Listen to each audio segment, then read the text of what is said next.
settle in because you're about to have fun. I've gotten to know John Gourley for a while now. He and Bob Bliss are two individuals that know what they're doing.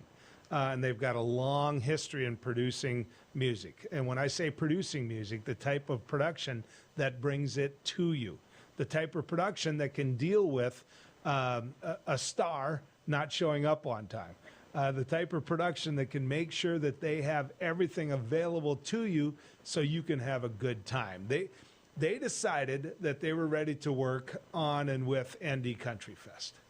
Now, you know, all of you here in the Upper Plains know now about ND Country Fest. So my question to you is, do you think it worked? The answer is yes, it did. Let's get a chance to visit with John and visit with him for a while about what he's got lined up for the next year. John, good to visit with you again, man. Excellent. Yeah, it's you're right. We've been having fun in North Dakota. All right, I get to ask you, for the listeners right now, they're going to wonder, where are you right now? Where are you sitting?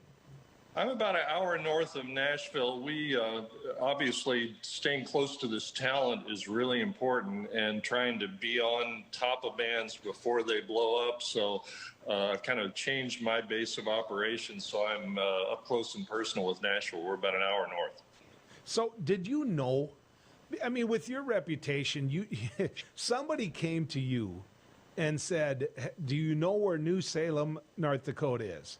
And then they told you there's a great big Holstein cow up on a hill. And they said, John, Bob, you got to come work on this because you turn music festivals into success all over the countryside, or you have. So when they first came to you, did you know this could be a success? You know, we've done a lot of work over the years in North Dakota with one-nighters.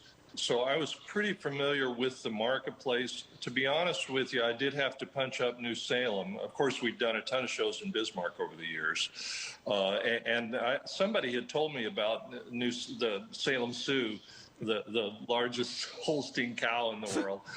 So that intrigued us right away, and you're absolutely right. We had taken a bunch of shows that were large and made them gigantic, and our most recent specialty has become these giant multi-day country music festivals. So we were looking for a project, and this one just seemed to be a bullseye in every way.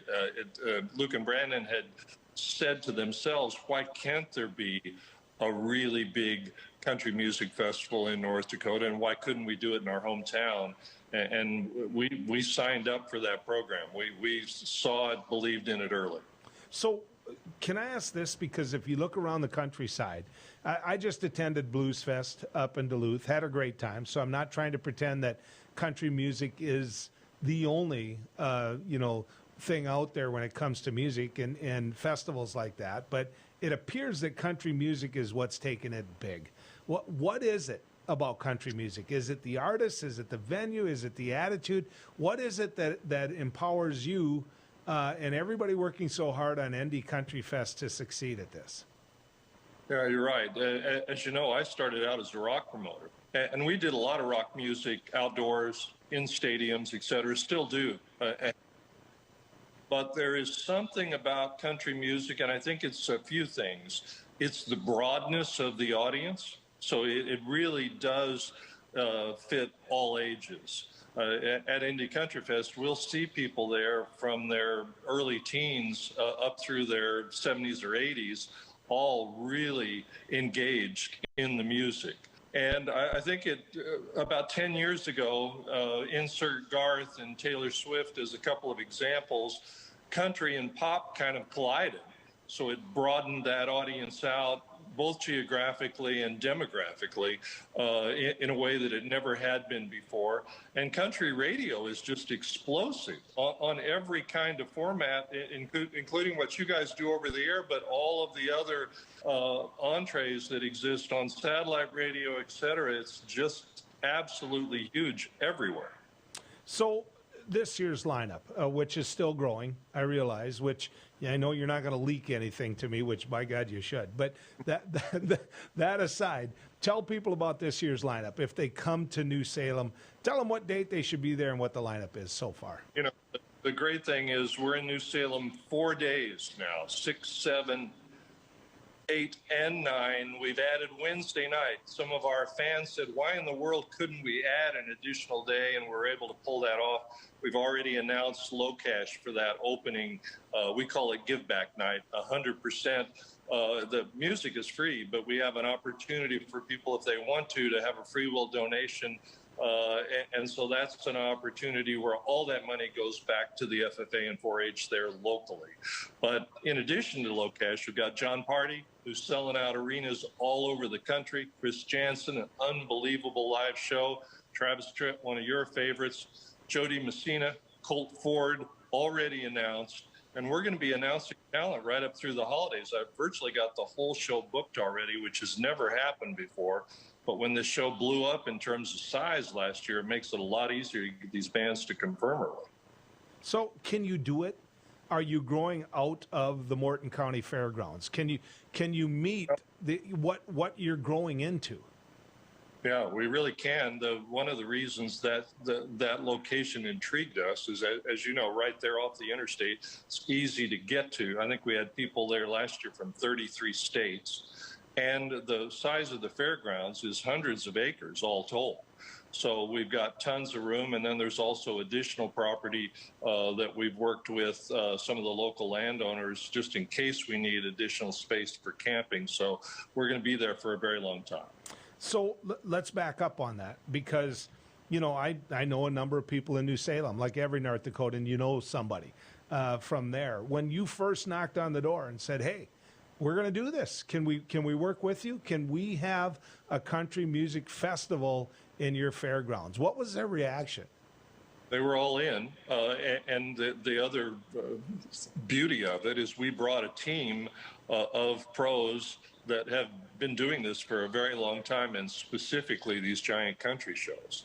So we bring all of the assets and a really proven, seasoned group of people that know how to do this in a big-time way, and I think that helped them sign up immediately. But they were all in when we first pitched it to them. Okay, so in terms of people signing up, in terms of people making sure that they get the campground or they get to be where they want to be, is the horse out of the barn there, or can they still get some of this done? They absolutely can. NDCountryFest.com is where everything exists. I think we've done a good job of telling the story. You're absolutely right. There are a number of different experiences that you can select. In the case of VIP camp sites, those extra large sites, kind of where you park your big rig, those are gone.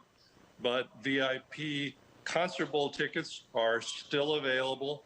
I think we'll be probably in the next few weeks, you and I will be announcing that those are gone. But at the moment, we're still in good shape. That comes with meals, VIP bathrooms that are air conditioned, a close-up VIP bar right beside the stage. Our Frontier campgrounds, which is a mix of all of the other types of campers, is still good to go. We've got plenty of space there. And our regular general admission tickets are still good to go. But you're right, it's 43% off at the moment from gate price. So one, it's a great deal. And two, if you wait, some of these will be gone. Well, and tickets right now, that's where you can save a lot of money, John. Absolutely. NDCountryFest.com. We're all over social media. Those are all linked together. So you can find us easily everywhere. Okay, I only have a little bit of time left, but that's good because John hates it when I always hit him up with this. But did you know Charlie Watts? Did you know that drummer for the Rolling Stones?